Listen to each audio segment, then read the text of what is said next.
disajikan. Yang terhormat Bapak Dr. Abdurrahman Adi Saputra MHum selaku selaku Dekan Fakultas Bahasa dan Seni Universitas Negeri Medan. Yang terhormat Bapak Dr. Wahyu Tri Atmojo MHum selaku Wakil Dekan 1 FBS Universitas Negeri Medan. Yang terhormat Ibu Dr. Masito Warni Siregar MID selaku Wakil Dekan 2 FBS Universitas Negeri Medan. Yang terhormat Ibu Dr. Marice MHum selaku Wakil Dekan 3 FBS Universitas Negeri Medan. Yang terhormat Bapak Dr. Zulherman MMMPD selaku Ketua Jurusan Bahasa Asing FBS Unimed. Yang terhormat Ibu Dr. Tengku Ratna Soraya MPD selaku Ketua Program Studi Pendidikan Bahasa Perancis FBS Unimed. Yang terhormat Ibu Dr. Elvi Syahrin MHum selaku Ketua Penyelenggara Seminar di Program Studi Pendidikan Bahasa Perancis. Yang terhormat narasumber kita Bapak Dr. Muhammad Syaifuddin MPD.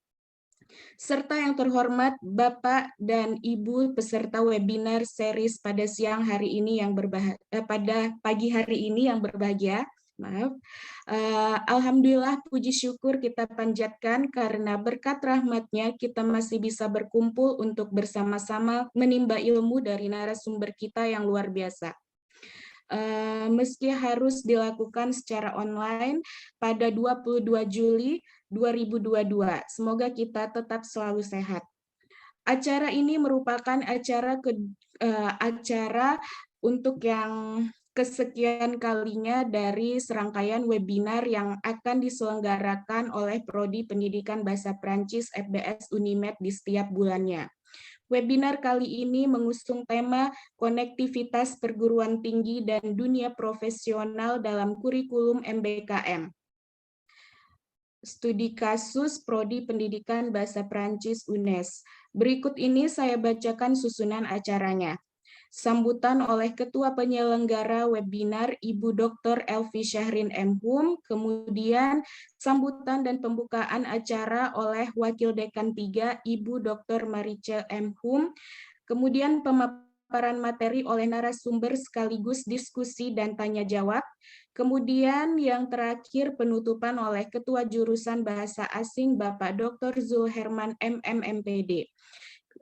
Memasuki agenda selanjutnya yaitu sambutan oleh Ketua Penyelenggara Webinar Ibu Dr. Elvi Syahrin MHum. Kami persilakan. Terima kasih Ibu Ria. Assalamualaikum warahmatullahi wabarakatuh. Puji dan syukur kita panjatkan kepada Allah Subhanahu wa Ta'ala yang telah memberikan izin kepada kita semua untuk bisa berhadir di Forum des Professeurs de Français Unimed yang ke-7 tahun 2022. Alhamdulillah, ucapan terima kasih kami ucapkan kepada tentunya pertama sekali atas kesediaan Bapak Dr. Muhammad Syaifuddin MPD untuk bisa sharing di forum kita ini. Juga untuk yang telah berhadir, yang sudah meluangkan waktunya untuk mengikuti diskusi kita pada bulan Juli ini. Hadir bersama kita ini bahasa Perancis tentunya, ya hampir semua ini hadir. Di sini saya lihat ada 23 orang termasuk saya. Lalu ada tim dari UNES juga, ya Ibu Aisyah, Ibu Handayani, kemudian dari UNJ sahabat saya Ibu Ratna, ya dari UNJ. Ya, bonjour. Bonjour. Ada tamu kita juga Pak Yogas Ardiansyah, ya sudah bergabung bersama kita juga. Ada Ibu Ria Parasi juga dari UNES. Kami sangat berterima kasih bahwa usaha kita untuk membangun nuansa akademik kita untuk menjadi lebih baik lagi dengan mengadakan forum ini setiap bulannya. Mudah-mudahan kita bisa mengambil manfaat ya untuk setiap pertemuan yang diadakan di setiap tahunnya, setiap bulan dan setiap tahunnya tentunya. Alhamdulillah tidak terasa kita sudah di pertengahan tahun 2022, yang bermakna sudah 5 kali kita mengadakan pertemuannya dalam forum ini, baik secara offline dan online. Untuk secara online kita adakan karena bisa menjangkau lebih banyak audiens dan bisa melibatkan banyak dosen-dosen yang ingin berdiskusi dan berpartisipasi dalam acara.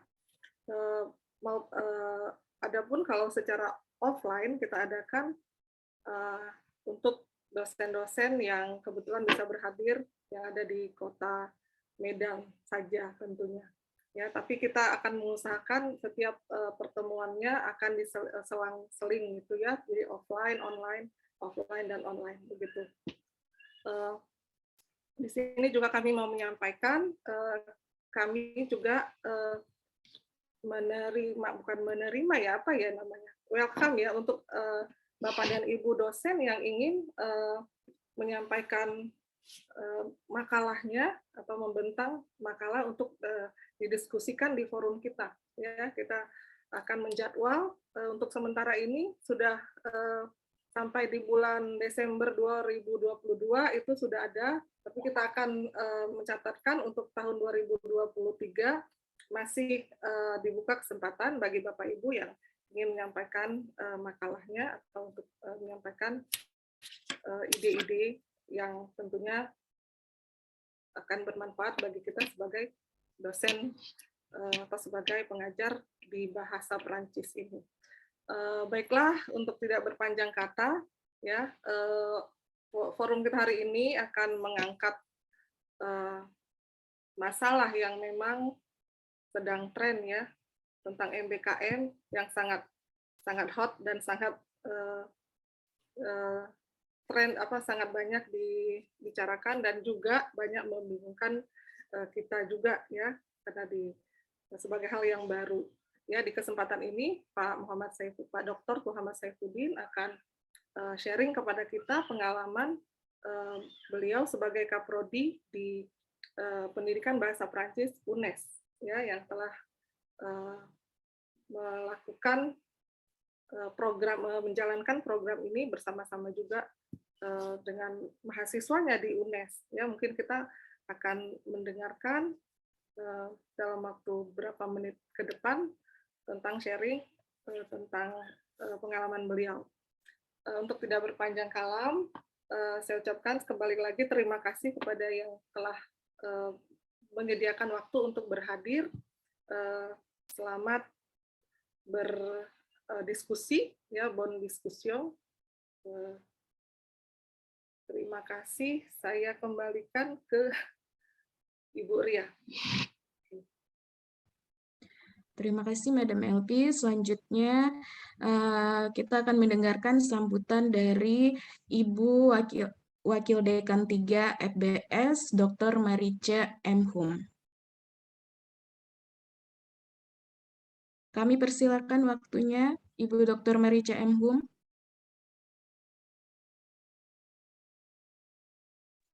Tidak ada. Baik, terima kasih Madam Ria. Suara saya terdengar jelas? Jelas, Madam. Bonjour. Suara saya terdengar jelas, Madam Ria? Jelas, Madam, jelas. Jelas, Madam. Baik, maaf karena kebetulan ada juga acara ya Bapak Ibu ya dari rektorat ya, penyelenggaraan pemberangkatan mahasiswa KKN. Jadi saya mungkin agak sedikit harus juga melihat ke samping karena yang sedang membuka acara adalah Pak Rektor ya. Jadi maaf sekali Bapak Ibu. Pertama-tama saya mengucapkan bonjour à tout le monde. Senang sekali ya boleh berhadir dalam kegiatan pada pagi hari ini. Saya selaku Wakil Dekan 3 dari Fakultas Bahasa dan Seni Universitas Negeri Medan mewakili Dekan Fakultas Bahasa dan Seni Bapak Dr. Abdurrahman Adi Saputra MHum yang akan membuka kegiatan pagi hari ini secara resmi. Ya, Bapak Ibu, pertama-tama marilah kita mengucapkan puji dan syukur kehadirat Tuhan Yang Maha Kuasa. Semuanya kita boleh berhadir dalam keadaan sehat, semuanya cerah wajahnya, ya. Terima kasih untuk kegiatan pagi hari ini yang akan kita laksanakan seperti setiap bulan yang dilaksanakan oleh program studi pendidikan bahasa Prancis. Yang sama-sama kita hormati pemateri kita pada pagi hari ini sebagai yang undangan, ya, Bapak Dr. M. Syaifuddin dari EBS UNES. Bonjour, Monsieur. Bonjour, Madame. Merci, Madame. Ya, saya bolehlah sedikit sebelum menyapa yang lain menyatakan saya ini alumni dari UNES juga, Bapak. Oh iya. Ya, jadi senang sekali bisa melihat wajah Pak Syaifuddin. Ya, walaupun ini saya jadul ya, zaman dulu juga sih Pak berada di UNES ya. Tapi setidaknya ini alumni yang boleh bertemu kembali dengan kolega lah sekarang dengan Pak Syaifuddin ya Pak.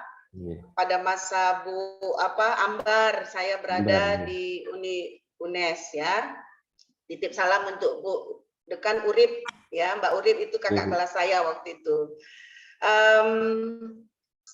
Saya sapa juga yang sama-sama kita hormati Ibu Tengku Ratna Soraya selaku Ketua Prodi Pendidikan Bahasa Prancis Universitas Negeri Medan. Lalu berikutnya ada juga Ibu Dr. Elvi Syahrin selaku Ketua Pelaksana Kegiatan pada pagi hari ini. Kemudian saya sapa juga ada Pak Irwandi, ya Dr. Irwandi, sesepuh kami yang juga adalah mantan alumni UNES ya Pak Irwandi ya. Berikutnya ada juga Bapak dan Ibu dari Bu Ratna dari UNJ, ya Bu Rina dari UNES, ya saya sapa dulu yang tamu kita lah ya Bapak terima Ibu ya. Kasih Ibu. Kemudian ada Ibu Bapak Yogas Ardiansyah, kemudian ada Ria Fitrasi dan yang mungkin tidak bisa saya sebutkan nama-namanya, yang jelas semua tamu yang hadir di ruangan virtual ini sebagai undangan UNES dan juga EBS ya Unimed, selamat datang. Kemudian Bapak Ibu dosen, Monsieur Andi nih yang jauh sekali, jauh di mata tapi dekat di hati, yang saat ini berada di NIS ya. Kemudian ada Pak Gofur, Bu Marlen ya Bu ya, Bu Marlen Sumampau ya. Bonjour Madam ya. Dan ada juga Pak Jul Herman nih, Monsieur Jul Herman selaku ketua jurusan. Ya, bonjour Monsieur dan semuanya. Saya akan membuka kegiatan ini secara resmi dan menyambut baik ya kegiatan yang dilaksanakan setiap bulannya oleh program studi pendidikan bahasa Prancis Unimed ya. Sebuah kegiatan yang sangat bermanfaat yang pagi hari ini mengusung tema oleh Bapak Dr. Muhammad Syaifuddin Ibrahim, yaitu konektivitas perguruan tinggi dunia profesional dalam kurikulum MBKM, merupakan sebuah studi kasus prodi pendidikan bahasa Prancis Universitas Negeri Semarang. Ya, kegiatan pagi hari ini mengusung ya kurikulum MBKM yang saat ini sangat ngetren di dunia pendidikan yang ada di Indonesia, Bapak Ibu ya. Jadi sangat tepatlah tema yang dibawakan pada pagi hari ini yang semuanya ini nanti akan membuka wawasan kita selaku pengajar ya bahasa Prancis, karena kita akan melihat bahwa studi kasus di Prodi Pendidikan Bahasa Prancis UNES akan dipaparkan secara gamblang oleh Pak Syaifuddin. Bapak Ibu, biarlah kegiatan ini akan terus semakin ditingkatkan, karena saya melihat juga di sini para peserta juga hanya sekitar 22 ya. Jadi untuk lain kegiatan selanjutnya Bu Elvi ya, semoga semakin sukses nanti dan semakin banyak peserta yang hadir dari berbagai universitas bolehlah kita undang ya yang yang LPTK lainnya ya. Sangat senang bisa bertemu walau di acara virtual ini, setidaknya bisa saling melepas rindu ya Bapak Ibu ya, karena saya melihat begitu silaturahmi di antara para pengajar bahasa Prancis ini sangat erat ya, dari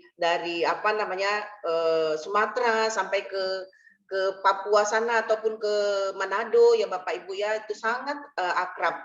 Ya, saya bisa ngomong seperti ini karena memang saya sudah merasakan hal itu ya, keakraban kita ya di dalam sebagai kolega di program bahasa Prancis ya, sebagai pengajar bahasa Prancis.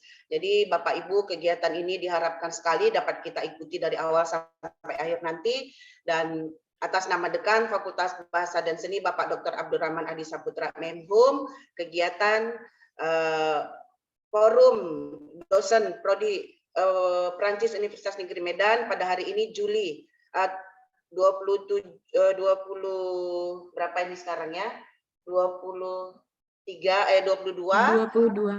Juli 2022 dengan memohon kehadirat Tuhan Yang Maha Kuasa agar kegiatan ini dapat berlangsung dengan baik. Kegiatan pada pagi hari ini dibuka secara resmi. Terima kasih. Selamat beraktivitas. Au revoir. Au revoir. Merci beaucoup, Madame. Baiklah, selanjutnya saya akan membacakan tentang CV dari pembicara kita hari ini.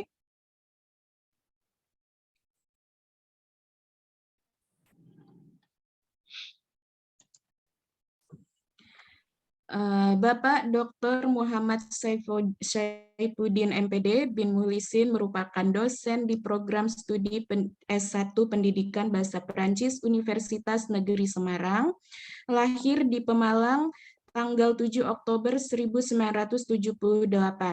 Doktor Ilmu Bahasa dari Universitas Negeri Jakarta tahun 2019 ini sekarang menjabat Koordinator Program Studi Pendidikan Bahasa Perancis Fakultas Bahasa dan Seni UNES.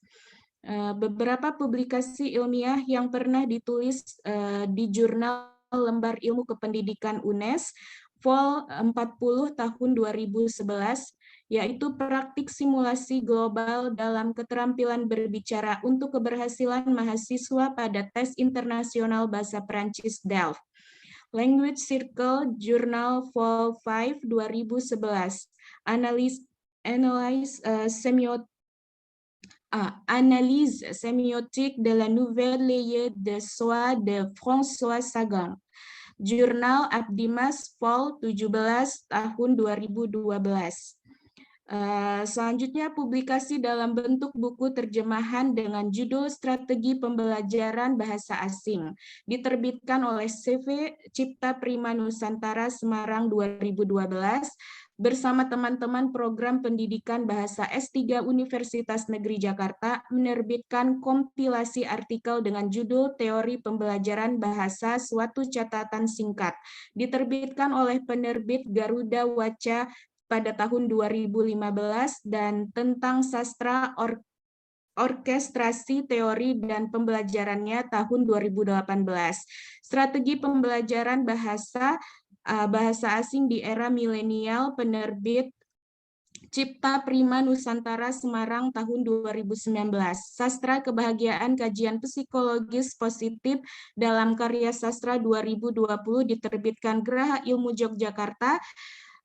Sejarah Perancis, Pergulatan Peradaban Benua Biru 2020, penerbit Samudra Biru Yogyakarta. Selain mengajar di perguruan tinggi, ia dipercaya menjadi penguji serta trainer habilitateur bagi calon penguji tes profisiensi bahasa Perancis Delft di Alliance Française Semarang sejak tahun 2017. Alamat kantor beliau di Prodi Pendidikan Bahasa Perancis, Gedung B9, Fakultas Bahasa dan Seni Kampus Universitas Negeri Semarang, Sekaran Gunung Pati, Semarang. Emailnya nanti bisa kami bagikan via chat. Baiklah, sekian riwayat hidup dari pembicara kali ini. Kami persilakan kepada Bapak Dr. Muhammad Saifuddin, MPD, untuk menyampaikan materinya. Terima kasih. Terima kasih Pak Wara atas waktunya. Mohon dicek apakah suara saya dapat diterima. Bisa, ya, sangat bagus. Baik, terima kasih. Yang saya hormati Bapak Dekan FPS Unimed yang dalam hal ini diwakili oleh Ibu Wakil Dekan 3, Ibu Dr. Marice. Kemudian saya melihat ada Bapak Ketua Jurusan, Bapak Sulherman. Selamat pagi, Bapak. Kemudian Ibu Tengku Ratna Soraya, sahabat saya, Prodi Pendidikan Bahasa Perancis. Kemudian ada Ketua Panitia, Ibu Elvi Syahrin, yang sukses menggelar secara maraton ya, 7 pertemuan ilmiah. Ini sangat luar biasa menjaga staminanya, Bu. Ini perlu ditiru ini. Kemudian dari rekan-rekan UNES, Ibu Ketua Jurusan, Ibu Rina, yang berkenan hadir, teman-teman dari Prodi Perancis UNES juga, ada Bu Yani, ada Bu Ais, Pak Yogas, ada Bu Dies, Bu Ria Fitrasih, ya ini cukup lengkap, ini pengawal saya di belakang, terima kasih. Kemudian yang rekan-rekan dari luar, sahabat saya juga dari Manado, Indonesia Utara, bagian utara, ini Bu Marlen, selamat pagi. Bonjour. Ya. Bang Andi yang saya sayangi, yang di Perancis Raya. Bonjour Bang Andi. Ya, saya serta Bu Ratna dari Jakarta, sahabat saya.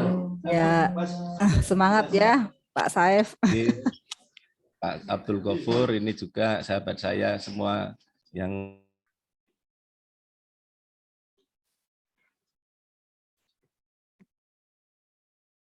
terputus suaranya.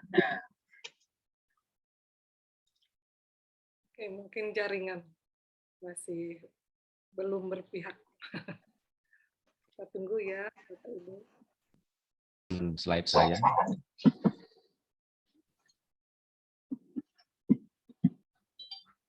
Belum dijadikan co-host.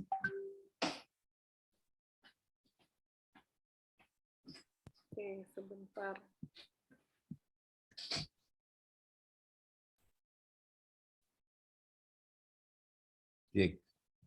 Sambil menunggu, bahwa kegiatan bersama dengan Unimed itu sudah terjalin sejak lama ya, bahkan pendiri Unimed sekarang pun merupakan lulusan atau alumni dari UNES. Ini salah satu kebanggaan dari UNES juga, bahwa alumni-alumninya bisa mengabdikan diri dan di Unimed menempati posisi yang tinggi, alhamdulillah. Kemudian dari sudah masuk ini ya. Dari kegiatan MBKM, pertukaran mahasiswa, pertukaran dosen juga telah kita laksanakan. Baik, ini akan saya coba untuk merangkum pemikiran saya. Waktunya sampai jam berapa, Bu Ria? Waktunya sampai pukul 10. Oh, baik, setengah jam ya. Ya. Ya, baik. Jadi saya mengangkat tema bagaimana konektivitas perguruan tinggi dan dunia profesional dalam kurikulum MBKM. Saya tidak akan berbicara dalam skala luas, saya hanya akan menceritakan pengalaman di prodi saya, prodi kami, Prodi Pendidikan Bahasa Perancis UNES. Sebelum saya menjelaskan beberapa kegiatan yang berkait dengan kerjasama, ada baiknya saya menyampaikan terlebih dahulu sisi keilmuan. Sisi keilmuan ini menjadi penting agar bisa menjadi pembeda. Kalau di dalam Lamdik ini sendiri, setiap prodi harus menentukan visi keilmuan yang membedakan, yang merupakan ciri dari beberapa prodi yang sama. Dan dalam posisi ini kami membuat satu visi keilmuan sebagai penyelenggara pendidikan bahasa Perancis dengan berlandaskan pendekatan komunikatif berbasis tugas dan iptek yang menjunjung nilai-nilai konservasi. Yang membedakan di sini adalah bagaimana pendekatan komunikatif berbasis tugas ini diterjemahkan aksionel ya kalau di dalam bahasa Perancis sebagai satu kelanjutan dari aksion komunikatif. Aksionel sendiri ya merupakan kelanjutan dari approach di mana setiap pembelajaran harus mampu tidak hanya memiliki keterampilan, memiliki kompetensi kebahasaan, tetapi juga bisa melaksanakan tugas-tugas yang berkaitan dengan kehidupan. Ya, ini yang diinginkan dengan berbasis tugas itu semacam itu. Kemudian juga berbasis iptek, karena tuntutan zaman ini harus mengedepankan pengetahuan ini didukung dengan ilmu pengetahuan dan teknologi. Jadi setiap kegiatan pembelajaran perlulah didasari juga dengan pemanfaatan iptek. Dan di dalam pembelajaran ini sendiri, kami bertekad untuk menerapkan nilai-nilai konservasi. Konservasinya dipahami sebagai bagaimana kita bisa menjaga konservasi budaya dan lingkungan hidup. Ini selaras dengan apa yang divisikan oleh universitas sebagai universitas berwawasan konservasi dan bereputasi internasional. Kemudian saya ingin melanjutkan pada visi ini menghasilkan lulusan. Ini kalau dikaitkan dengan CPL ya nantinya ini berkaitan dengan sikap agar bisa mendukung nilai-nilai agama, moral, etika, serta berwawasan budaya dan konservasi lingkungan. Ini yang pertama. Kemudian kami ingin juga agar tiap lulusan itu mampu memiliki budaya kerja keras dalam rangka untuk mewujudkan profesionalisme dan mewujudkan inovasi di bidang pendidikan bahasa Perancis. Yang ketiga, mahasiswa diharapkan memiliki sisi kemandirian di dalam mengikuti perkembangan ilmu pengetahuan dan teknologi, serta dapat mengembangkan dalam bidang penelitian yang sesuai dengan bidang keahliannya. Dan yang terakhir, ini yang menjadi poin penting juga adalah kemampuan untuk bekerja sama dalam mengembangkan bidang bahasa Perancis, terutama di level-level yang lebih tinggi ya, tidak hanya lokal, tapi juga nasional maupun internasional. Dan ini semangat yang melandasinya adalah tentu dengan semangat kewirausahaan. Inilah visi yang dirumuskan dari Prodi. Kemudian dari visi tersebut, kami mengarah pada 4 profil lulusan. Nah, profil ini sendiri merupakan hasil perenungan, ya, kalau bisa dikatakan perenungan atau hasil perasan ya juga bisa kalau ini merupakan hasil dari forum group discussion, ya, bersama dengan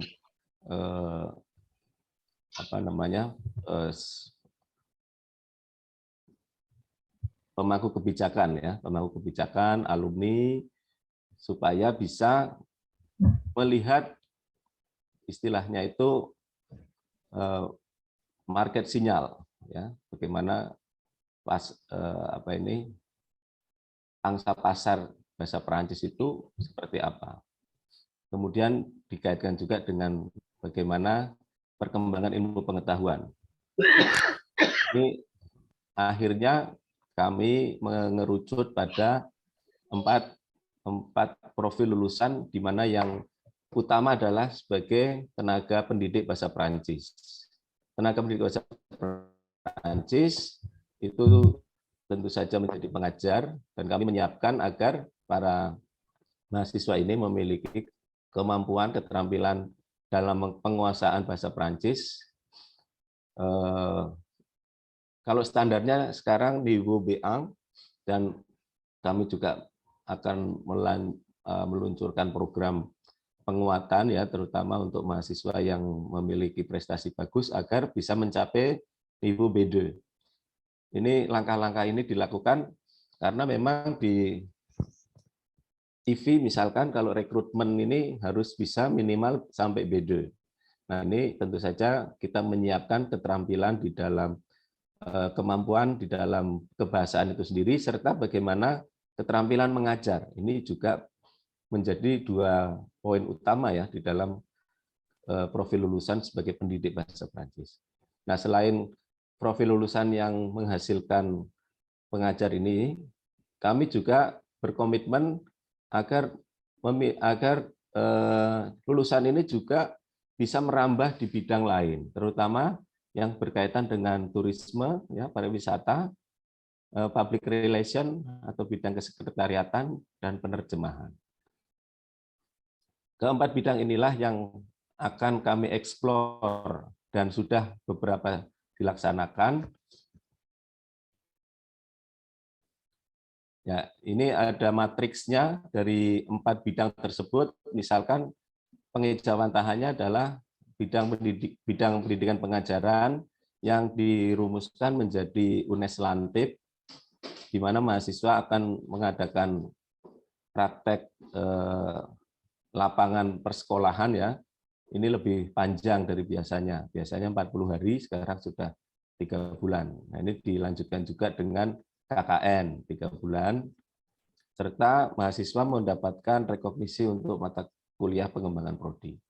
Nah, selain mahasiswa berada di sekolah itu untuk praktek persekolahan tadi, lapangan persekolahan, mahasiswa juga kita bekali agar ketika mengajar, ketika menyiapkan materi, mereka juga bisa menyiapkan diri agar bisa digunakan datanya sebagai bahan penelitian skripsi. Nah, dengan demikian ini bisa sekali merengkuh dayung ya, 2-3 pulau bisa terlampaui. Dan juga tentu saja karena keterbatasan akses kami di sekolah-sekolah, bahasa Perancis ini makin lama makin hilang ya. Nanti akan dijadikan sebagai bahasa langka nanti. Nah, itu kami perlu menjalin kerjasama agar eksistensinya masih tetap berjalan dalam bentuk pengabdian masyarakat.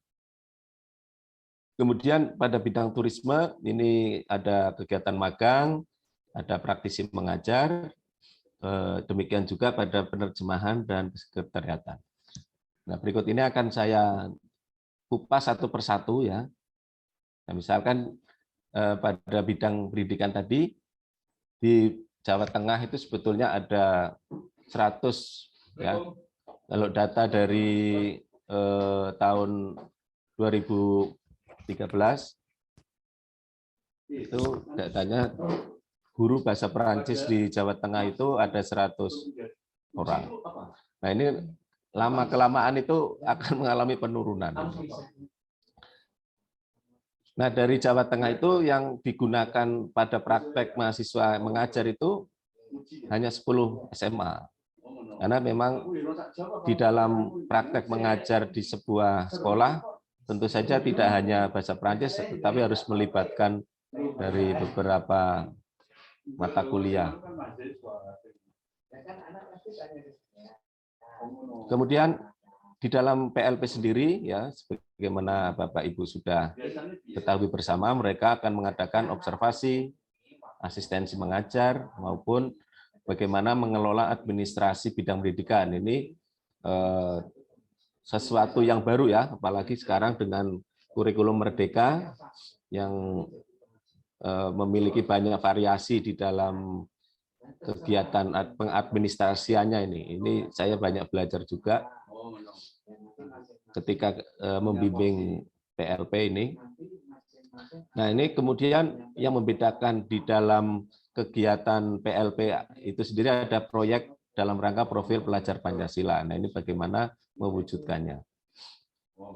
Ini dilaksanakan 3 bulan pada bulan Juli sampai September, dan ini connect dengan kegiatan penelitian dan pengabdian pada masyarakat. Jadi di tempat kami, mahasiswa yang PPL itu sudah kami bagi dosen pembimbing skripsi, sehingga mereka akan berkonsentrasi kalau memang tertarik dengan penelitian bidang pendidikan, ambil datanya bisa langsung di sekolah tersebut. Kemudian pada bidang turisme, ini kami ambilkan salah satu kerjasama bidang turisme yang ada di tempat kami, ada PT Perseroda PRPP Semarang, Jawa Tengah, di mana kegiatan ini tentu saja pertama memberikan kesempatan.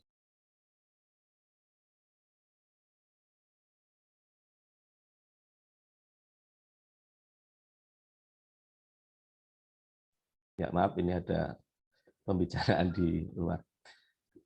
Kegiatan ini memberikan kesempatan bagi mahasiswa untuk memperoleh pengalaman kerja, kemudian memberikan kesempatan bagi mahasiswa untuk menerapkan ilmu yang diperoleh pada dunia kerja.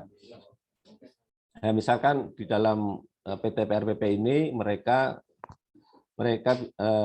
bisa berkesempatan untuk membuat presentasi, membuat video mengenai beberapa tempat-tempat wisata yang ada di Jawa Tengah. Karena kalau PRPP itu sendiri di Semarang itu mirip dengan Taman Mini ya, Taman Mininya Jawa Tengah. Jadi one roof ya, satu atap ya, one stop istilahnya, one stop tourism. Jadi kalau orang ke Semarang lihat ke PRPP bisa melihat semua daerah di Jawa Tengah, 35 kabupaten kota bisa dilihat di situ. Di situ ada miniatur rumah adat ya. Nah, kemudian yang ketiga, mengetahui dan memahami dinamika dunia kerja.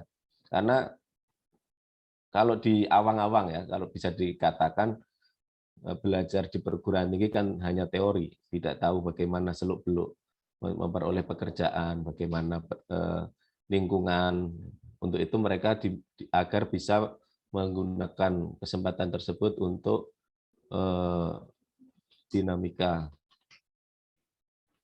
Kemudian yang keempat, persiapan untuk bagaimana menata. Kalau sudah punya pengalaman, mereka harus bisa juga nantinya langkah-langkahnya akan seperti apa. Dan kemudian yang terakhir adalah kesempatan untuk menambah wawasan mengenai tata kerja. Beberapa mahasiswa yang magang di sana juga akhirnya bisa direkrut ya sebagai tenaga lepas. Ini salah satu keuntungan juga. Nah, ini salah satu bentuk kegiatannya, ini nanti bisa di-share untuk linknya ya, sebagai Taman Mini Jawa Tengah ya, RPP. Kegiatan mereka tentu saja membantu di dalam melaksanakan tiketing, kemudian promosi di bidang administrasi maupun dokumentasi. Ini, jadi mereka 3 bulan berada di dunia industri bidang turisme ini dengan berbagai macam bidang keterampilan yang mereka pelajari. Kemudian yang kedua, di bidang kesekretariatan. Nah, ini seringkali kita kalau terpaku pada satu bidang bahasa Perancis, maka agak susah ya untuk bergeraknya. Maka kita mencari terobosan.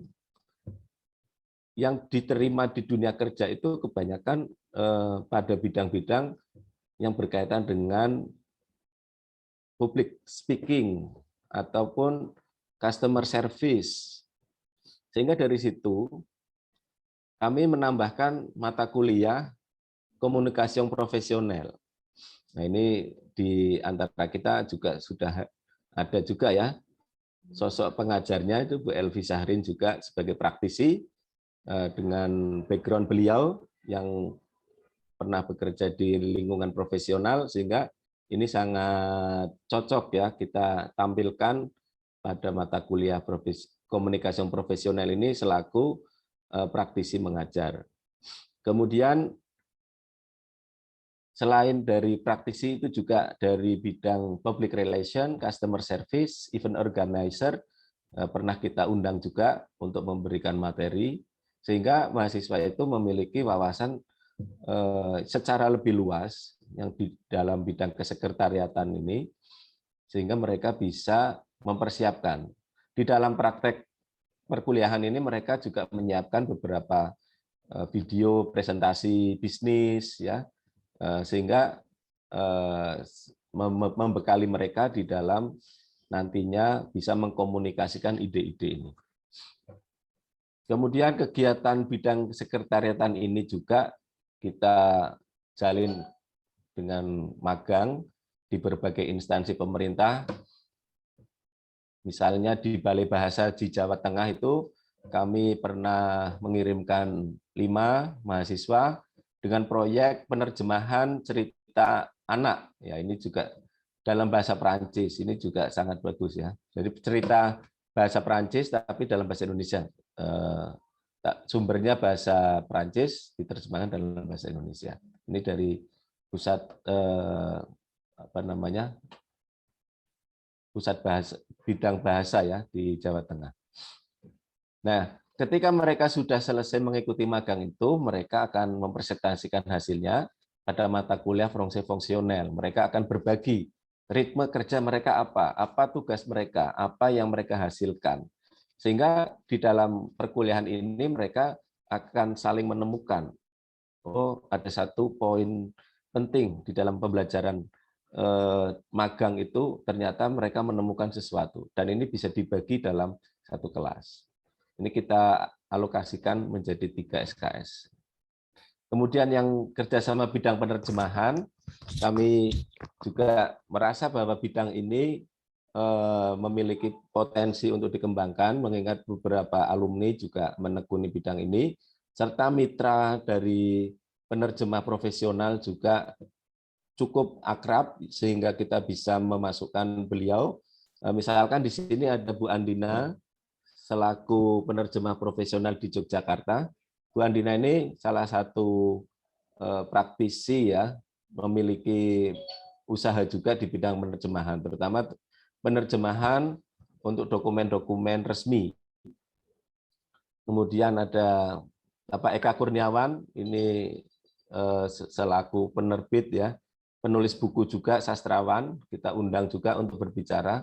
Jadi proyeknya adalah kalau nanti mahasiswa membuat satu karya, kita tawarkan pada penerbit, mau nggak Pak ini dijadikan buku yang diterbitkan. Nah, itu kan artinya luaran itu memiliki muara yang jelas di bidang keprofesionalan ini. Untuk dinamika di dalam penerjemahan ini, kami mencoba switch ya, mengubah dari konsep awalnya itu penerjemahan kami dari basisnya gini, bahasa Indonesia ke Perancis, bahasa Perancis ke Indonesia. Tapi kami merasa bahwa itu nantinya kurang fokus, bias. Maka kami membuat satu segmentasi yang lebih spesifik bahwa penerjemahan ini harusnya berbasis luaran. Luarannya apa? Ya yang realistis. Kalau penerjemahan ya biasanya berkaitan dengan karya-karya sastra, cerita anak, kemudian novel. Nah, ini kami membuat satu mata kuliah yang khusus untuk penerjemahan sastra ini yang bernama Traduction du Document Littéraire. Ini 2 SKS. Ini berada di semester 5 nantinya ya. Kemudian Traduction du Document Officiel, ini yang nantinya akan melibatkan praktisi. Dan ini kami pernah uji coba, salah satunya misalkan saya pernah mengikuti kuliah Bu Andina ini sebagai dosen tamu ya, dikasih akta perkawinan Perancis ya, akta perkawinan Perancis, kemudian mahasiswa diminta untuk menerjemahkan per kelompok. Ini kan merupakan praktek yang sangat erat kaitannya dengan berbasis kasus. Kasusnya jelas, penerjemahan akta pernikahan. Dan ini ada dokumen aslinya dan bagaimana proses penerjemahannya dipandu oleh praktisinya sekaligus. Ini sangat-sangat sesuai ya apabila kita kaitkan dengan bagaimana metode pembelajaran di era MBKM ini dengan case study, dan kemudian kegiatan ini juga dilaksanakan secara berkelompok atau based team teaching, based project ya, team based project. Beberapa kegiatan ini juga kami masukkan praktisi sebagai dosen luar biasa ya, ini Pak Yogas sudah bergabung bersama kami sehingga bisa memberi warna, tidak hanya teori saja tetapi praktek yang benar-benar menghasilkan luarannya akan munculnya seperti apa. Dan tentu saja ini kita harapkan muncul luaran. Ini salah satu luaran yang pernah kami buat, cerita 4 negeri. Nah, kebetulan kita ada bahasa Prancis, Arab, Jepang, dan Cina, sehingga masing-masing berkontribusi. Ini sudah kita kolaborasi juga dengan mahasiswa seni rupa sehingga tampilannya cantik ya. Secara ini juga isi juga kita konsultasikan dengan dosen mata kebahasaan tersebut. Baik, yang terakhir kami ingin menyampaikan bahwa kegiatan kerjasama tersebut tentu saja harus didasari oleh dukungan administrasi yang baik.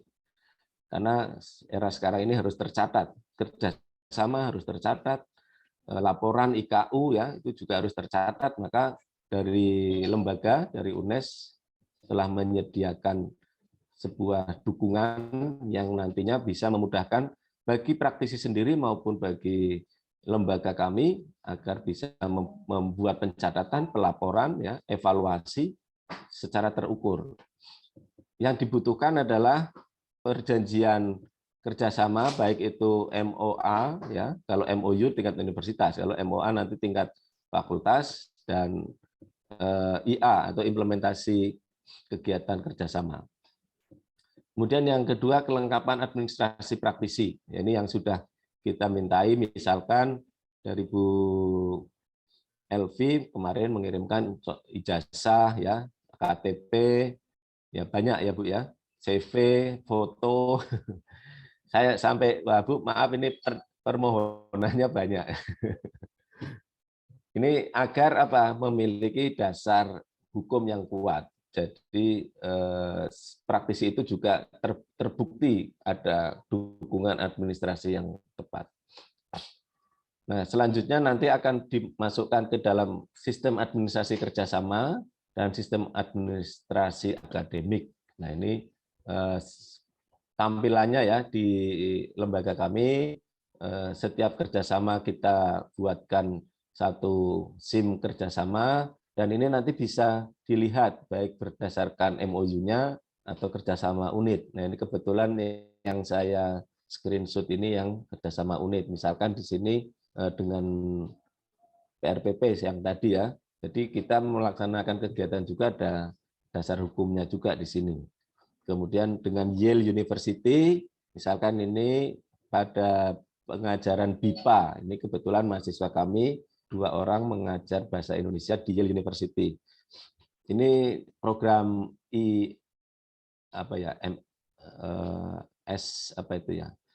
dari Dikti juga ya, seperti transfer kredit ya ke luar negeri. Kemudian ini yang dari Unila ada pertukaran mahasiswa pada mata kuliah interpretasi ini yang di bawah ini kayaknya ini Medan ini pertukaran dosen ini ya, artinya semua kegiatan kerjasama selain memang implementasi ada, kita juga perlu membuat satu rekod atau pencatatan.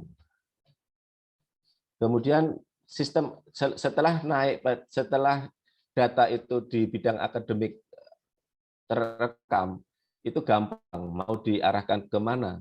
Di sistem akademik nanti bisa dibuat satu penjadwalan. Jadi tidak semuanya bisa terbukti ya, baik itu nanti secara administratif maupun keuangannya bisa dibuktikan di sini. Sehingga misalkan Pak Yogas ini sebagai praktisi sudah memiliki nomor akses ya, istilahnya bukan nomor induk pegawai tapi nomor akses di sini, bisa membuat satu perkuliahan, sudah bisa masukkan di jadwal dan bisa memantau bagaimana tugas mahasiswa, materi yang diberikan ini melalui sistem akademik terpadu atau SIKADU.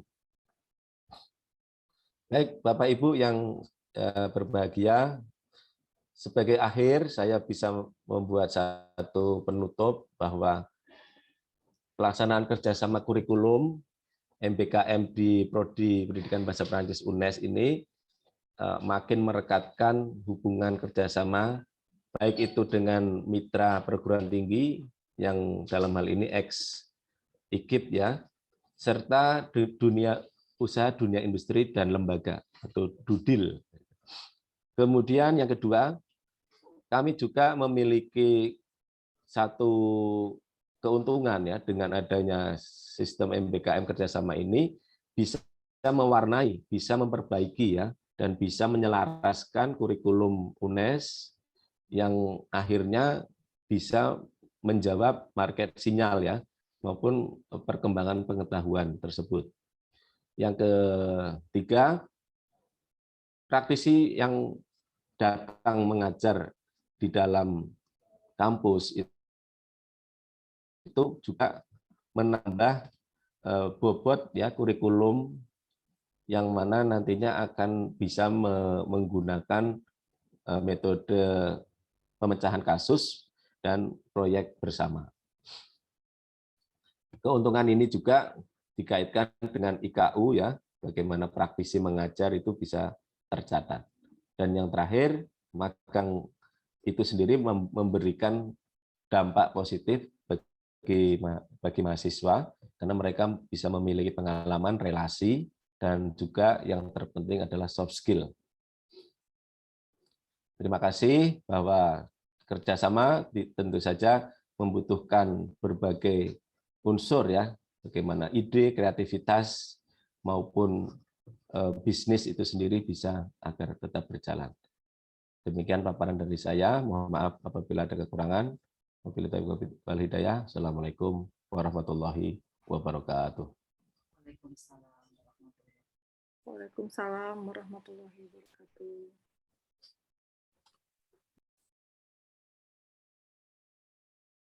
Berikutnya kita buka sesi tanya jawab. Ya, boleh Madam Ria. Ya. Silakan Madam. Oke, Assalamualaikum Pak Udin. Waalaikumsalam Ibu. Ya, ini menarik ya terkait MBKM ini Pak Udin. Jadi kita kan ada 8 ikut tuh yang harus kita penuhi nih untuk terkait juga indikator kinerja utama ya. Yang pertama itu kan ada lulusan itu mendapat pekerjaan yang layak. Nah, terus ada juga mahasiswa mendapat pengalaman di luar kampus. Nah, yang pertama terkait dengan lulusan mendapat pekerjaan yang layak, mungkin ya pengalaman di UNES Pak Udin sampai hari ini itu kalau dari CPL yang 4 tadi itu Pak Udin ya kan, CPL yang 4 itu proporsinya itu berapa persen terpenuhi itu Pak Udin? Ya, artinya sesuai dengan CPL-nya itu. Nah, Terus yang kedua terkait dengan mahasiswa mendapat pengalaman di luar kampus.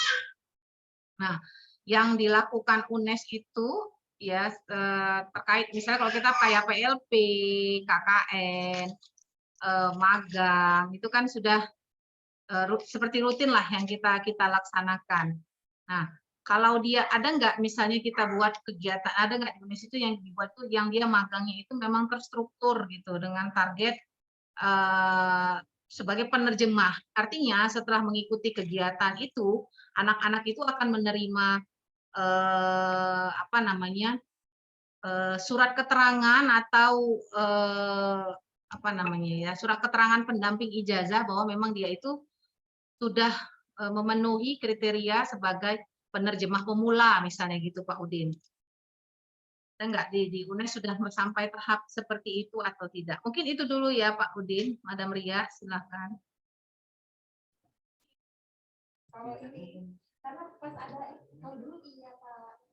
Baik, silakan Bapak untuk menanggapi pertanyaan dari Madam Ratna. Baik, terima kasih atas pertanyaannya. Ini merupakan satu concern kita bersama ya, bagaimana agar lulusan itu memperoleh pekerjaan yang layak. Layaknya seperti apa? Ukurannya adalah ukurannya 1,5 ya dari UMR yang berada di situ. Tapi kalau ukuran itu sendiri kadang memang agak susah karena UMR-nya mengacu di mana. Semarang tentu saja tidak bisa dibandingkan dengan Medan. UMR Medan mungkin lebih tinggi, ketika balik ke Semarang itu akan menjadi lebih rendah ya. Itu yang pembuktiannya juga agak susah karena ini kadang berkaitan dengan privasi ya. Ini harus memang isu sensitif, harus hati-hati. Kan nggak enak, kamu gajinya berapa, itu kayaknya nggak sopan gitu loh ya. Maka kita punya trik ya, punya trik agar bisa memberikan data tanpa menyinggung. Kemudian yang Ibu tadi tanyakan bagaimana dengan CPL yang 4 itu, apakah pembagiannya ke arah situ ya? Ya kami sudah melakukan tracer study maupun tracer alumni ya. Jadi yang bergerak di bidang pengajaran itu memang hanya 25% ya, 25%. Yang terserap di bidang pengajaran 25%. Kemudian yang sektor yang cukup banyak itu adalah di bidang kesekretariatan ini. Mahasiswa berada di lingkungan untuk public speaking ya. Contohnya pada bidang customer service, kemudian front office ya, yang misalkan apa itu information ya dari Garuda misalkan customer service tapi melalui telepon. Itu sektornya juga 15% sampai 25% itu. Ini cukup imbang. Dan kalau terjemahan memang ini sesuatu yang baru bagi kami. Kebetulan ada satu alumni yang memang bergerak di penerjemahan dan kita push ya, karena memang ini artinya pembuktiannya lebih mudah ya. Kalau berkarya dengan cetakan itu kan lebih mudah. Kalau berkarya dikaitkan dengan bidang kerja itu agak membutuhkan banyak waktu ya.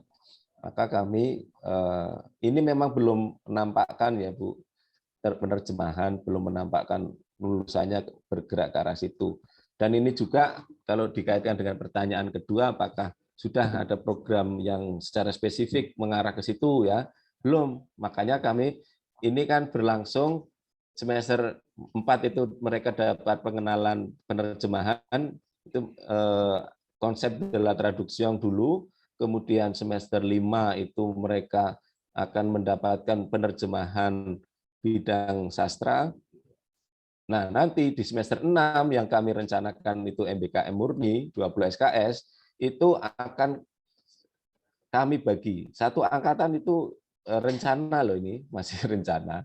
Dan ini semester depan itu mana yang tertarik di bidang pariwisata. kita identifikasi. Pariwisata nanti ke PRPP, 20 SKS kegiatannya apa, kita alokasikan sesuai dengan mata kuliah. Yang tertarik bidang penerjemahan mana? Siapa saja. Mau menerjemahkan apa? Akan diterbitkan di mana? Itu nanti urusannya dengan proyek yang mereka akan ambil. Dalam hal ini kami sudah berkoordinasi ya dengan praktisi yang juga sudah mengajar. Jadi selama mengajar mereka akan disiapkan gini. Kamu dalam 6 bulan berkelompok akan menghasilkan sekian hasil karya penerjemahan dan ini hasilnya nanti akan dipublikasikan. Siap enggak? Nah itu kita inginnya semacam itu ya.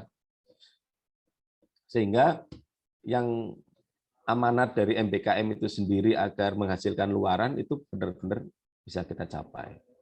Ya memang kita harus menyadari kalau mau magang di tingkat pendidikan itu juga kalau tidak waktunya ya susah. Harus sesuai dengan jadwal PLP. Saya pernah bertanya ke Attaché Kooperasi Pak Grongje, mungkin enggak Pak kalau mahasiswa magang di IV? Enggak bisa ya, enggak bisa. Karena itu kaitannya ada keamanan juga kan, itu dekat kedutaan. Tapi saya pernah melobi di IV Yogyakarta, itu diberi lampu hijau. Untuk apa kegiatannya? Kegiatannya misalkan menyiapkan untuk promosi ya. Tapi kita belum sampai implementasi ya. Karena selama ini 2 tahun terakhir kan terkendala wabah COVID sehingga belum secara luring ya. Ini tapi sudah mulai. Nanti pelan-pelan nanti kami akan mencoba kontak kembali. Ya nanti mereka juga menerima nggak bisa banyak. 3-4 orang itu sudah maksimal, tapi satu keuntungan juga bagi kami. Nah, demikian, semoga bisa menjawab Bu Ratna. Baik, makasih Pak Udin. Baik, selanjutnya apakah ada pertanyaan atau tanggapan dari para peserta webinar kali ini? Boleh saya bertanya? Oh, baik Ibu Dokter Ibu Ratna dari UNJ, ya. Pak Saif. Kandidat doktor. Pak Saif, punten ya, ini saya terutama kepada Mbak Elvi dan rekan-rekan dari UNEMED yang sudah menyelenggarakan program kegiatan ini, pastinya sangat bermanfaat buat kita semua ya, apalagi terkait dengan current issues nih MBKM.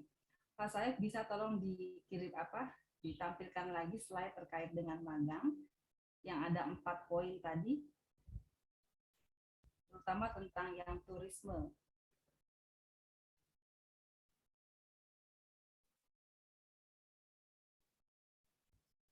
Ini saya mau ya Bu, baik sebentar. Ya. Ya.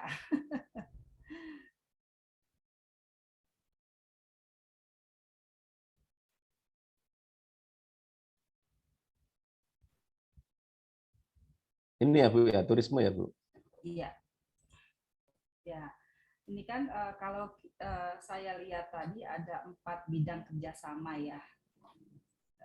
Tadi saya catat sebentar ya. Yang pertama, nah ini dia, ini kan ada praktisi mengajar, ya proyek penerjemahan, ada penerjemahan, ada kesekretariatan, turisme. Ini kedua-duanya baik kesekretariatan atau turisme itu kan bagian dari bahasa Prancis untuk tujuan khusus ya Pak Saifuddin. Kemudian ini istilahnya magang bidang wisata, praktisi mengajar. Nah, artinya kalau praktisi mengajar kan berarti pada mata kuliah turisme ini kan Pak Saif mengundang praktisi ya untuk mengajar di mata kuliah ini, tim dengan dosen pengampu, begitu ya? Betul Bu. Ya, kemudian magang bidang wisata. Nah, pertanyaan saya untuk magangnya. Tadi bisa slide yang berikutnya yang magang di bidang wisata. Ini kan mata kuliah yang untuk S1 kependidikan ya, Pak Saif ya? Iya, betul. Ya. Bisakah saya dibantu untuk menjelaskan apakah magang di sini memang bagian dari mata kuliah itu sendiri yang memang ada berapa pertemuan untuk magang, atau memang seperti konsep PKL bahwa mahasiswa bisa memilih magang di dunia turisme? Baik, Bu Ratna. Ah, Jadi izin menjawab, kegiatan magang itu sendiri merupakan satu implementasi, sebentar, yang di sini ya.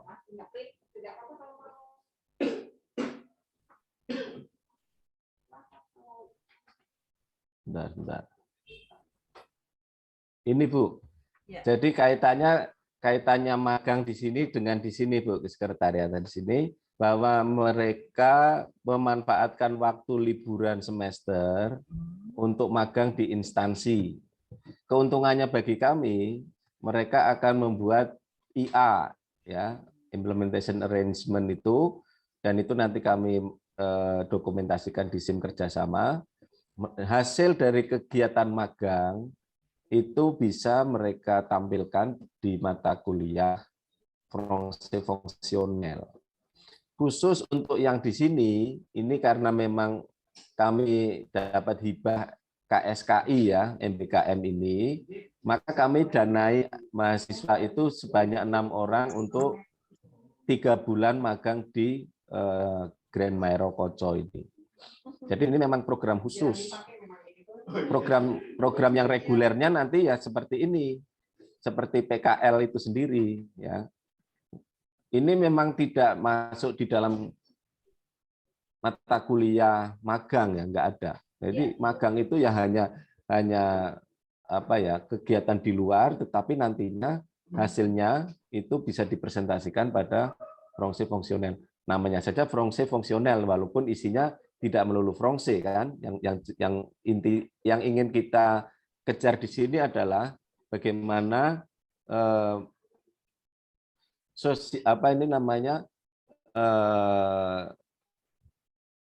kehidupan profesional itu bisa mereka rekam, bisa mereka presentasikan nantinya berdasarkan pengalaman-pengalaman tersebut.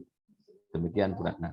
Oh, jadi artinya begini ya, kalau yang tadi dilakukan berarti memang bagian dari hibah ya, makanya didanai. Iya, betul. Adapun nanti regulernya akan seperti ini, seperti itu. Berarti di luar mata kuliah dan dilakukan pada saat mereka libur perkuliahan. Karena ujungnya ya, karena untuk meningkatkan IKU juga ya, kerjasama. Dan artinya ketika mereka magang seperti itu, artinya memang tidak sebenarnya yang mereka akan peroleh pengetahuan ya soft skill juga tentang kepariwisataan. Jadi tidak ada penggunaan bahasa Perancis. Adapun penggunaan bahasa Perancis itu dilakukan ketika mereka harus melaporkan ataupun mempresentasikan hasil magang mereka pada mata kuliah fungsional di mana mereka berbahasa Perancis, begitu ya Pak Saifuddin ya? Kalau pengelola di ini Taman Wisata ini ya Maero Koco ini itu kebetulan juga lulusan alumni bahasa Perancis, sehingga salah satu program dari beliau itu adalah membuat presentasi daerah-daerah dalam bahasa Perancis. Ini juga bisa ya sambil praktek. Ya memang mereka ada, yang utama adalah industri hospitality ya, keramah tamahan, bagaimana mengajarkan itu, karena memang kita harus sadari segmentasi orang Prancis yang datang ke Semarang di Jawa Tengah kan tidak cukup banyak ya, makanya yang umum-umum saja dulu ya, soft skill-nya itu yang kita kejar gitu. Ya, kalaupun bahasa Perancisnya itu paling porsinya 20% tidak masalah, yang penting tetap bisa praktek. Nah, semacam itu Bu Ratna. Iya, artinya memang mereka perlu sekali melihat kehidupan profesional di luar, yaitu pengetahuan yang kita kejar, soft skill dan lain-lain sebagainya. Dan memang ini ada kaitannya ketika mereka berupaya untuk membuat Bepriang ya, ya turistik ya, terkait dengan suatu daerah turistik. Ini menarik sekali Pak Saifuddin. Boleh saya bertanya lagi ya? Slide yang berikutnya, yang tadi, kembali slide yang tadi. Ini? Enggak, yang 4 tadi ada sumbu 4 itu. Ya.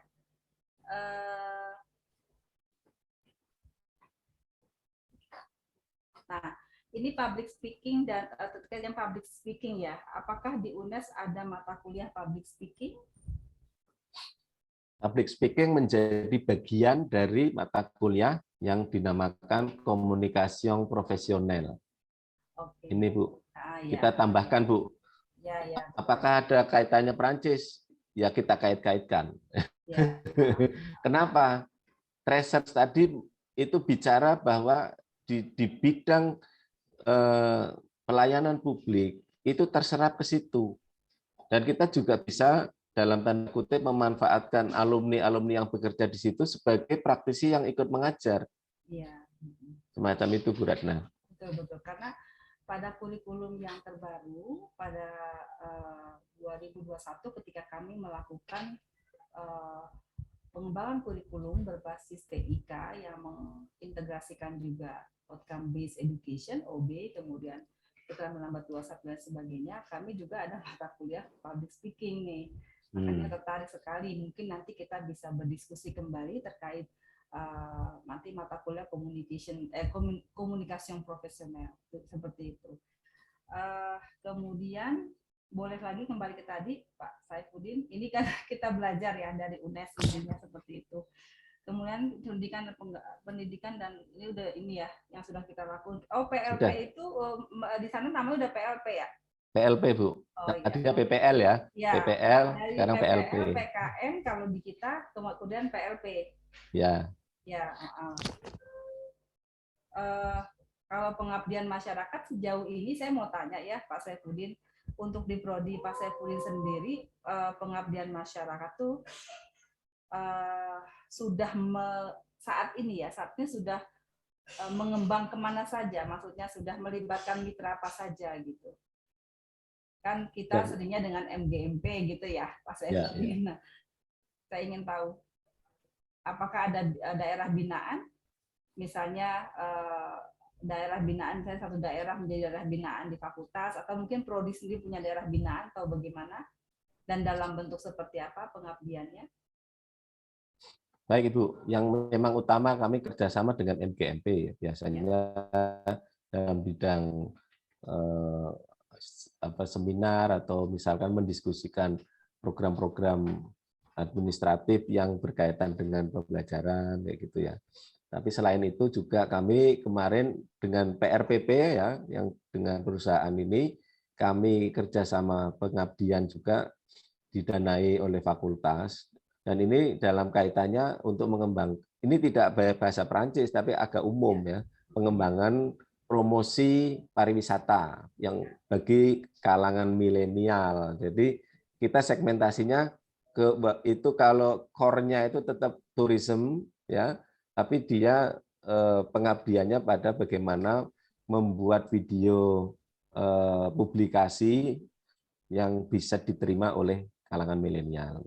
Kalau di fakultas juga ada daerah binaan, cuma kalau dikaitkan dengan bahasa Perancis agak susah Bu. Biasanya kalau di sana itu yang diterima itu yang dari Diskonvis ya, desain komunikasi visual maupun seni rupa, untuk misalkan ada proyek, misalkan di sana ada desa wisata gitu ya Bu. Iya betul. Banyak Bu Ratna kalau mau mengembangkan sampai Jawa Tengah itu banyak desa wisata kalau mau itu betul, bisa betul. di. Kami saat ini lagi ya. Daerah binaan kami itu salah satu di Desa Cisaat ya. Cisaat, oh ya. Kan itu bagus juga ya kalau di komunitas Baduy ya, itu juga bagus ya. Itu salah satunya itu juga kita sudah di Pulau Tidung ya. Ya. Bagus Bu Ratna. Ya. Satu lagi boleh nggak ya Bu Evi? Ini apa Bu Ria? Boleh Bu, silakan. Ya, terkait proyek penerjemahan nih, tadi keren banget tuh ada bahasa Arab. Proyek penerjemahan. Nah, ini kan cerita 4 negeri, Prancis, Arab, Jepang, Tiongkok ya. Bisa nggak diinikan kembali Pak Saifuddin, bagaimana bisa sampai, apakah ini memang bekerja, pasti ini bekerja sama dengan semua prodi ya? Prodi ya, Arab, ini jurusan. Kami kan di bawah, jurusan, di bawah jurusan ya. Jadi kami ada jurusan punya satu mata anggaran untuk penerjemahan, untuk buku, dan kami berembuk dengan beberapa pengelola, apakah memungkinkan kita luarannya itu buku. Nah, buku apa? Ya sudah, siswa punya penerjemahan apa kalau di kuliah? Cerita-cerita aja deh, ya udah kita kumpulkan. Masing-masing setor. Kalau satu buku itu kan minimal 100 halaman. Ya, 100 halaman, jadi kalau empat bahasa itu harus masing-masing setor berapa itu? 25 lembar ya Bu ya. 25 lembar itu secara teknis itu ya. Nah, cerita-cerita apa yang diterjemahkan ya, cerita yang ada di cerita folklore ya, cerita rakyat. Misalkan yang kalau di Barbe Bleu semacam itu ya. Kalau di bahasa Prancis, kalau yang bahasa Arab ada Nasruddin Hoja itu, yang Abu Nawas itu ya. Kalau Mandarin itu juga ada cerita dari sana. Nah itu kalau yang bahasa, saya sambil ngecas ini mau habis. Kalau yang di bahasa Jepang dan bahasa Mandarin itu malah dilengkapi dengan huruf aslinya ya, huruf kanjinya. Jadi di dalam buku itu nanti ada bahasa aslinya, ada terjemahannya. Kami juga punya ini Bu, punya penerbit jurusan Bu. Jadi tidak perlu mencari penerbit, itu kita sudah kelola sendiri. Tinggal setting layout sama ilustrator, kita kerjasama dengan jurusan seni rupa juga tetangga sebelah. Jadi kita memanfaatkan saja yang ada. Ya, berarti ini terintegrasi dengan ini ya, mata kuliah penerjemahan ya? Iya, Oke, bisa jadi Bu. dari setiap prodi ini, baik Prancis, Arab, Jepang, Tiongkok, ini mereka memang memiliki mata kuliah penerjemahan. Berarti itu juga bekerja, berarti 4 dosen berkolaborasi dan mahasiswanya akan menghasilkan ini ya? Iya, betul. Ini satu mahasiswanya berarti tim ya, Pak? Iya Bu, tim. Jadi nanti di atas namakan, misalkan satu cerita diterjemahkan 3 orang, ya sudah mereka tetap di kreditnya di ini sudah diterjemahkan oleh si A, si B, si C gitu. Tetap disebutkan. Ya, Kalau ya. di sini kan tim penerjemah BSA gitu Ya. aja. Oh, karena kita tidak mungkin, ini jumlahnya sampai puluhan mahasiswa ini. Mantap ya. Jadi ibaratnya mungkin jika dalam cerita itu ada 20 penulis 20 ya, atau 20 ya. judul cerita gitu, maka satu kelompok mahasiswa dibagi dua gitu ya. Ya, ya. Sip, bagus banget nih idenya nih Pak Saifuddin. Terima kasih Bu ya. Ya, kita kolaborasi ya, boleh Bu. Ya, insya Allah nanti Pak. Saya rasa itu dulu Mbak Ria. Wah, itu dulu berarti mungkin ada yang lain. Oke, baik Bu. Yang lain dulu. Terima kasih. Ya, terima kasih. Ada lagi yang lain? Kami persilakan memberi tanggapan atau bertanya.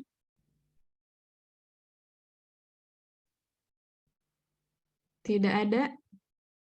Mungkin Pak Gofur itu mungkin udah saya lihat. Oh iya. Saya ya. Kalau saya dipanggil ya saya ngomong kan gitu. Ya. Silakan Musyu Abdul Ghafur. Kesempatan kepada yang lain.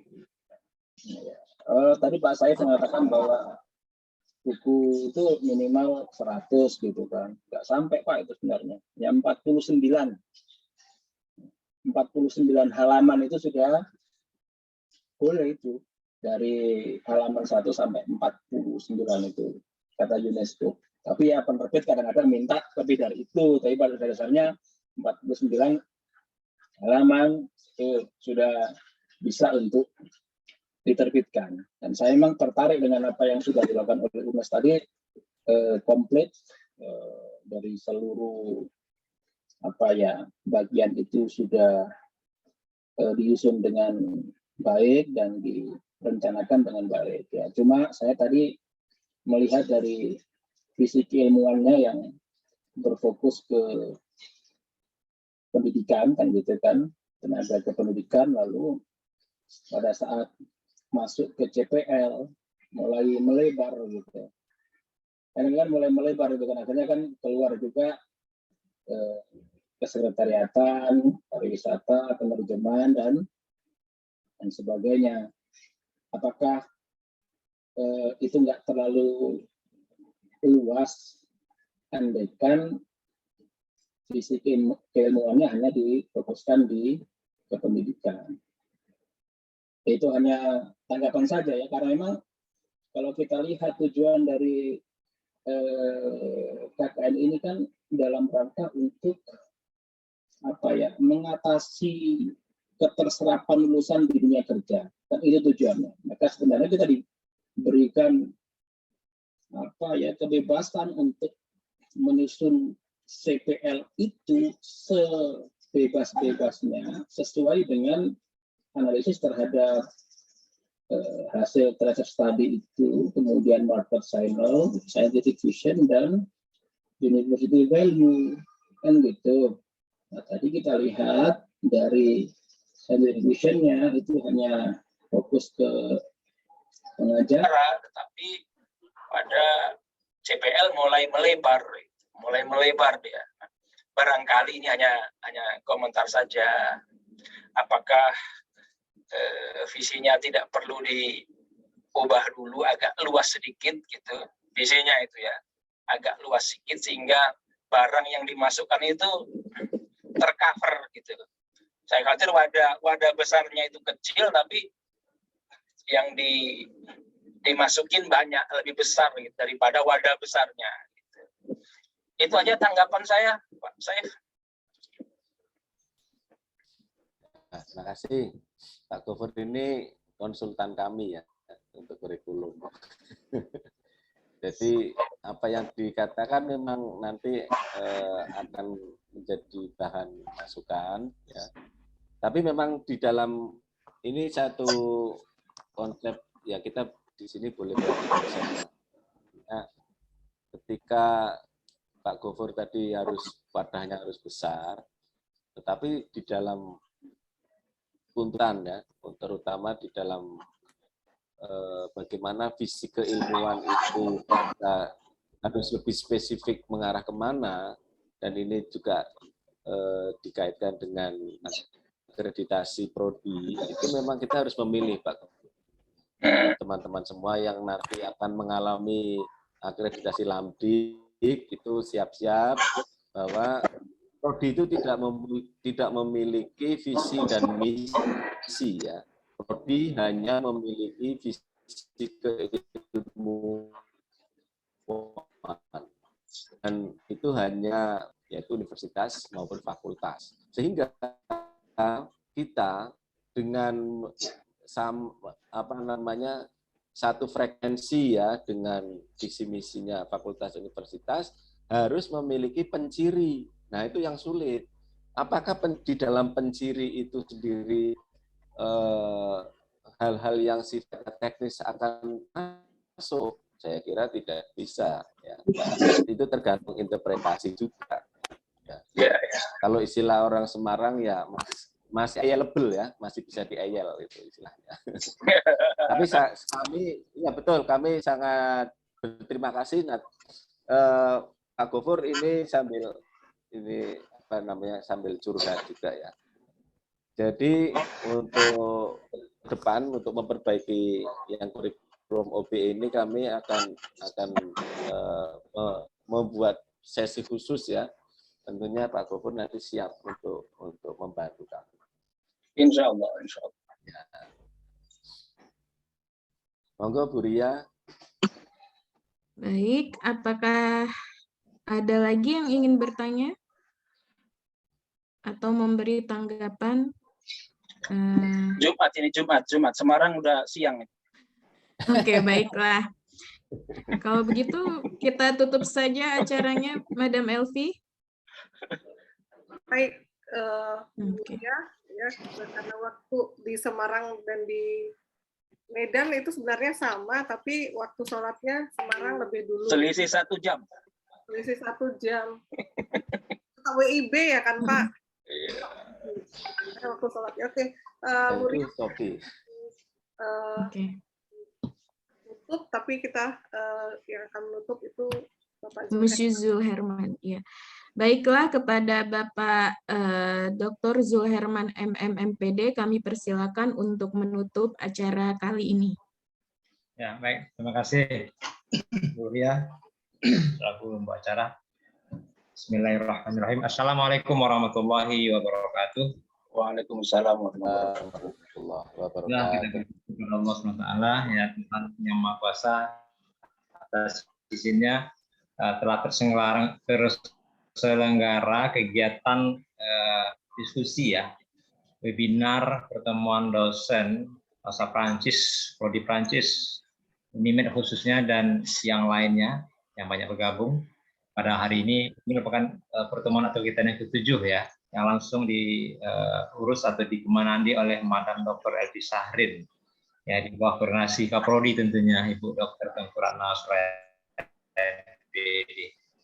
Baik, pada kesempatan ini yang sama kita hormati ya, tadi hadir pada pembukaan ya tim dengan EBS yang mensupport kegiatan ini, kemudian para fungsionaris jurusan yang hadir, fungsionaris jurusan masing-masing. Kemudian kita hormati seluruh Bapak Ibu dosen Prodi Prancis Indonesia.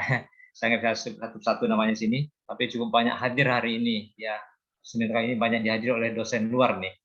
Kalau kita baca, maaf ya, saya nggak tegak semua ini, banyak sekali yang hadir. Ibu Ratna, Ibu dari UNJ ya, kolega kita dulu, Bu Dewi Astiti, Bu Ria. Maaf saya tidak bisa satu persatu.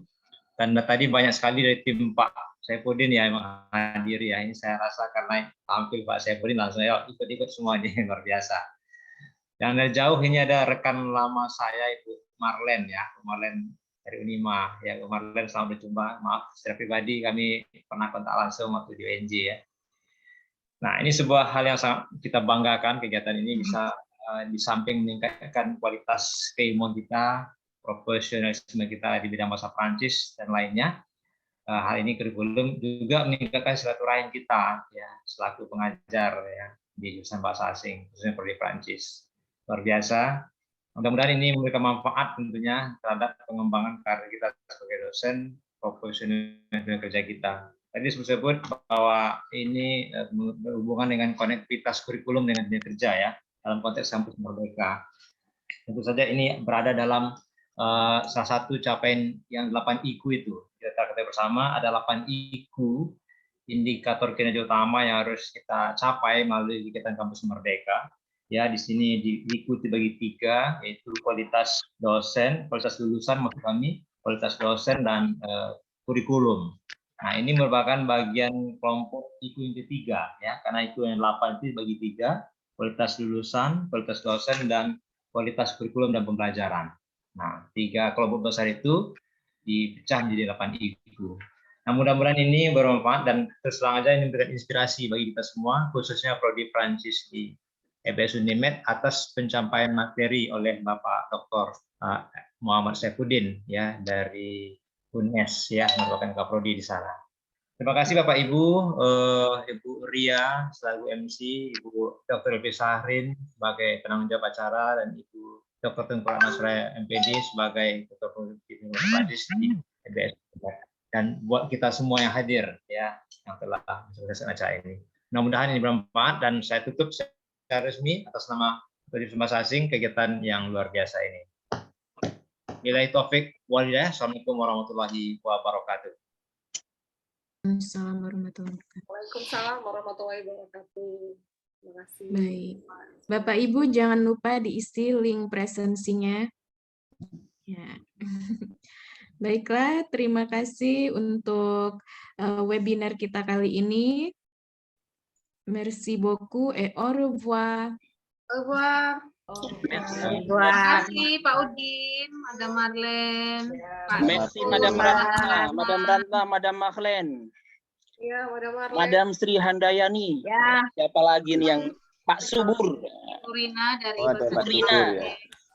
Tidak ada sesi foto ya, Madam? foto lah Di foto saya. ya, di foto lah. Biar nampak. Ya, Udah cantik-cantik, baiklah, ganteng-ganteng, nggak silakan. difoto kan rugi. Silakan diaktifkan Iya, kameranya, Bapak Ibu. Yang semangat di foto tuh Pak Gopur. Saya juara 1. Tidak Aku ada udah lagi senyum yang loh. mengaktifkan. Oke. Sekarang ya. 1, 2, 3. 1, 2, 3. D'accord, merci.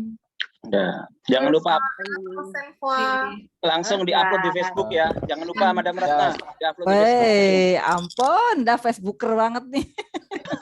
Minggu ini ada sertifikatnya ya, nanti kita kirimkan. Terima kasih Mbak Elvi. Tunggu ya. Iya. Terima kasih ya. Insya Allah Wah, sampai ketemu lagi. Yo, salam. Ya. Izin live ya.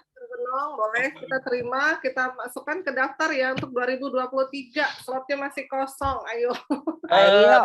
Madam Elvi, Ya, mungkin yang dari Unimed kayak saya itu kalau ada yang dari luar diganti saja nggak apa-apa.